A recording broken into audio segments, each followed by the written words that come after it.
Já chegamos na aula 3. Aí você fala, quantas tem? Né? Não vou nem te falar. Não, tô brincando. Nós temos várias aulas, tá? Por quê? Porque nós entendemos que esse formato de 15 minutos não vai tomar tanto seu tempo e você pode ir ouvindo. E é importante nós termos aulas presenciais para nós estarmos juntos e ter um pouquinho de tempo também separado para nós conversarmos um pouco. De repente você tem uma dúvida, você quer expressar algo ali, tá? Então nós vamos aproveitar isso nas aulas presenciais. Mas se você tem uma dúvida que você quer postar, então vai lá no Telegram lá da igreja, que é 991282641, e aí você faz a pergunta lá. E se for muito pertinente, nós vamos de repente postar a pergunta e a resposta no canal da Escola de Discípulos, tá? Então, se você também não está inscrito nesse canal, então é importante você se inscrever ali também, porque aí nós vamos poder ter lugar, inclusive, para colocar, né, as respostas às perguntas que porventura vierem a serem feitas. Bom, hoje é aula 3, é vídeo aula ainda, né? Nós estamos, então, agora nós vamos aprofundar um pouco no mundo físico. Só recapitulando da última aula, quando nós pensamos no conceito bíblico de mundo, então nós achamos pelo menos 5 categorias. Mundo físico, mundo humano, mundo moral, temporal e futuro. Então hoje, nessa aula, nós vamos tratar o físico. Na quinta-feira, dia 5 de agosto, tá? Nós estamos em 2021, né? Porque tem que lembrar que lá no futuro, de repente, alguém está assistindo essa aula, né? Nós começamos em agosto de 2021, ok? E então na aula presencial, tá? Que vai ser gravado também, mas na aula presencial nós vamos tratar as outras 4 categorias. Então, pensando no mundo físico, eu acho que um verso muito apropriado para abrir essa parte do estudo, um aprofundamento nisso, seria Atos, capítulo 17, verso 24. Paulo aqui está falando, tá? Mas antes de ler o verso, deixa eu te dar um fundo aqui só histórico do que está acontecendo. Paulo está em Atenas. Paulo foi visitar o que é chamado de Areópago. É um lugar dedicado aos deuses. Então ele foi passando de estátua em estátua, Deus daqui, Deus de lá, Deus acolá, Deus dos sírios, Deus dos fenícios, Deus não sei do que, papapá. Mas de repente ele achou um lugar que não tinha nenhuma estátua, mas tinha uma plaquinha lá dizendo o quê? Ao Deus desconhecido. E essa foi a deixa para Paulo. E Paulo então começa a pregar. E o que ele alega? Eu conheço esse aí. Esse Deus desconhecido eu conheço. E no meio dessa pregação, aí o verso 24, ele diz: o Deus que fez o mundo e tudo o que nele há é o Senhor dos céus e da terra, e não habita em santuários feitos por mãos humanas. Então, dentro do contexto do Areópago, que eles tinham, né, tinham templos lá em Atenas e os deuses e tal, ele está dizendo, existe um Deus que fez tudo isso, fez o mundo e tudo que nele há. Então, esse mundo e tudo que nele há é esse mundo físico. Deus criou o que a gente vê aqui. Ele criou os céus e a terra. Ele criou esse globo terrestre no qual nós habitamos, com todas as suas regras de ser e fazer e etc. Né? Ele é o criador do mundo e de tudo que nele há. Tá? Então grava isso. Ele é o criador. Como eu disse na primeira aula, nós somos criacionistas. Nós não cremos na evolução, nós cremos na criação. E Paulo aqui, ele está dizendo que esse Deus, ele é Senhor dos céus e da terra. Por que é importante nós frisarmos isso? Que ele é Senhor dos céus e da terra. Para nós, crentes em Cristo Jesus, nós temos que entender que essa terra, ela é regida por leis, ela é regida por que algumas vezes a ciência fala que são leis naturais. Não tem problema chamar de leis naturais no sentido de realmente a natureza tem leis que ela segue, né? É interessante, por exemplo, quando você está no hemisfério norte, a água do ralo ela desce rodando para um lado. E aqui onde nós estamos, que nós estamos abaixo do Equador, ela roda justamente ao contrário. Tem uma força gravitacional aí, tem explicações muito mais científicas do que eu estou dando aqui, mas é um fato, são leis que regem tudo isso. Tá? Então, só entende isso. Nessa aula nós estamos falando da Terra mesmo, sim, da Terra criada. Tá? Então, esse foi o primeiro ponto. Deus é o Criador de tudo. É o que Gênesis 1:1 diz. No princípio, Deus criou os céus e a terra. E não foi por evolução, né, nem por uma grande explosão, Big Bang, mas sim como Criador. O que nós temos que estabelecer? Se Ele é o Criador, Ele também é o dono de tudo isso. Tá? Então, isso já começa a marcar a nossa visão de mundo, porque nós estamos partindo do princípio que existe um Criador, consequentemente existe um dono. Tá? Então nós vamos trabalhar isso mais para frente. Mas vamos já estabelecendo certas coisas. Ele é também o dono.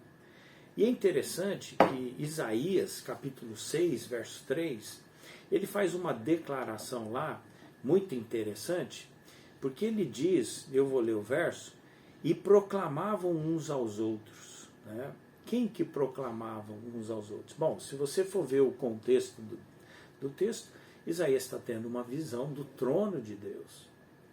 Ele foi para o templo orar e ele teve uma visão aberta, e ele viu o trono de Deus descendo, Deus no seu trono, mas ele viu anjos, serafins voando, e diz que eles têm 3 par de asas, né? Um cobria seus olhos, um para voar e um para cobrir seus pés.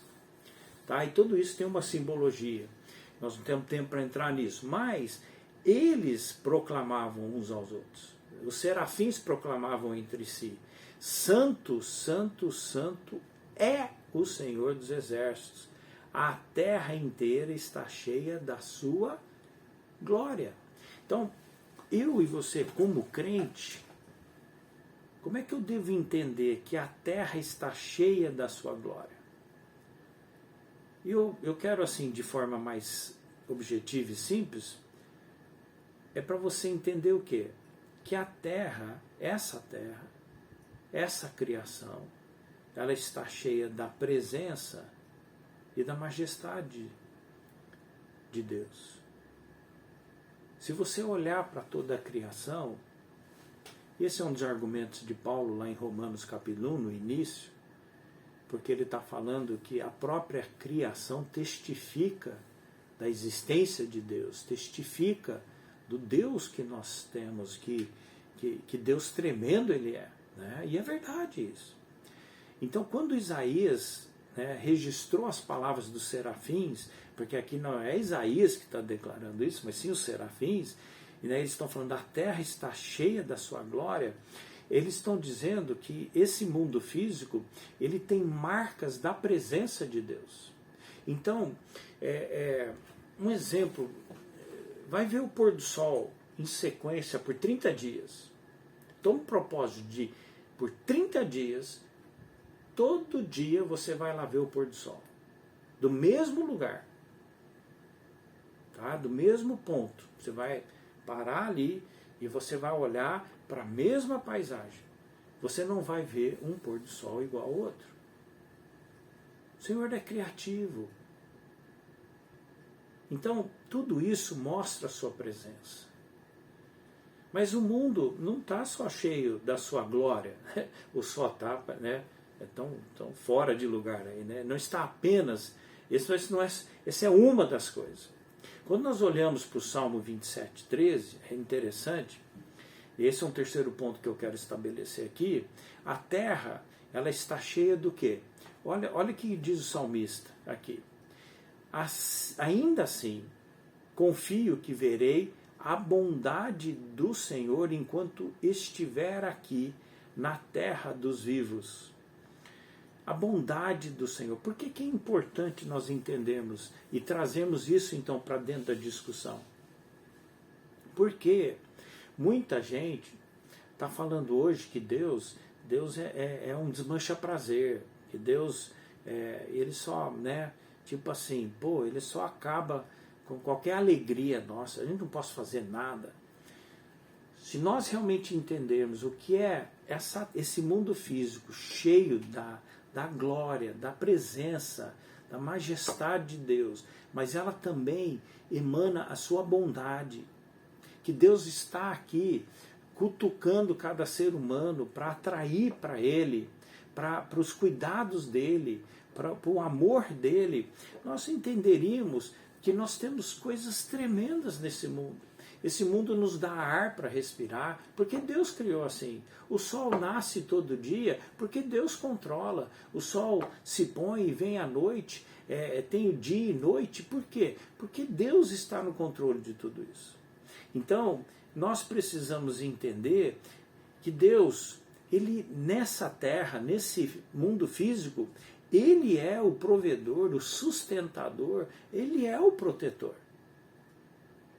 E se você quer aprofundar nisso mais um pouco, vai lá no Salmo 104, por exemplo, tá? Tem outros exemplos. Eu vou ler só os primeiros 9 versos. Eu acho que vale a pena tomar o tempo aqui. Eu vou ler só dos 5 ao 9. Depois você lê o Salmo inteiro, são 30 e acho que 4 ou 5 versos. Eu vou ler só dos 5 ao 9. Presta atenção. Firmaste a terra sobre os seus fundamentos para que jamais se abale. Com as torrentes do abismo a cobriste, como se fossem uma veste. As águas subiram acima dos montes. Diante das tuas ameaças, as águas fugiram, puseram-se em fuga ao som do seu trovão, subiram pelos montes e esconderam pelos vales para os lugares que tu lhes designaste. Estabeleceste um limite que não podem ultrapassar, jamais tornarão a cobrir a terra. O que o salmista estava lembrando aqui? Quando Deus trouxe a inundação de Noé. Lá diz que ele abriu essa retenção, essa limitação. E é por isso que a terra se encheu de água ao ponto de cobrir o ponto mais alto da terra. Porque Deus tirou os limites. E aí o salmista está lembrando, especialmente o verso 9, que ele estabelece limites para esse mundo físico. Então, nós temos que entender que nesse mundo físico o Senhor mantém a ordem. Ele mantém tudo funcionando no seu devido lugar. O Senhor é ativo na terra com relação à sua ordem criada. Na criação o Senhor estabeleceu provisão para todos. Esses dias eu fui tomar café da manhã e eu fiquei ouvindo parecia uma martelada. Tá, tá. E eu olhei no relógio, era umas 7 da manhã. Eu falei, mas quem que está fazendo um barulho desse? E eu fui no quintal, no corredor, e eu fiquei ouvindo do lado da casa do meu pai, que mora do lado, ouvi lá do fundo, que é onde está meu cunhado, meu sogro, eu olhei no outro lado pelo vizinho, finalmente eu descobri de onde estava vindo esse barulho.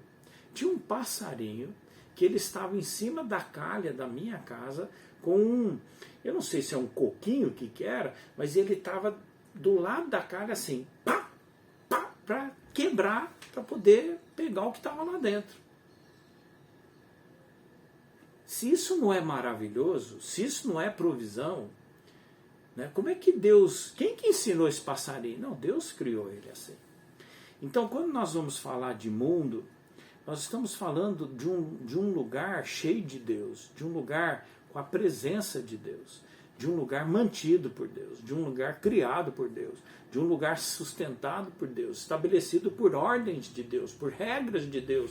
E o homem, quando ele se rebela contra isso, então aí começam os seus problemas. Nós vamos ver um pouco mais disso nessa próxima aula presencial, porque quando nós falamos do mundo humano, moral, temporal e futuro, nós vamos entrar mais ainda, um pouco mais a fundo nisso. Mas eu acho que isso é suficiente para hoje. Vamos orar novamente. Pai, ajuda-nos a entender essa construção de pensamento aqui. Nós precisamos construir um pensamento sobre o que é realmente que a Tua palavra fala sobre o mundo, para que nós possamos ter uma visão correta, uma visão bíblica sobre o mundo, nas suas várias facetas, nas suas várias formas que são apresentadas na Tua palavra. Mas uma coisa é certa, o Senhor é Criador, o Senhor é Deus sobre todas as coisas. E eu peço, ó Pai, que nós possamos honrar o Senhor como nosso Deus, que nós possamos honrar o Senhor como Senhor absoluto das nossas vidas. E é com isso que nós oramos e agradecemos, em nome de Jesus. Amém e amém. Quarta aula presencial, não esqueçam, tá? Vamos estar lá e vamos assim continuar essa aventura entendendo o que é uma visão bíblica, uma visão, né, daquilo que Deus quer que nós tenhamos sobre o mundo. Deus te abençoe. Deus te abençoe.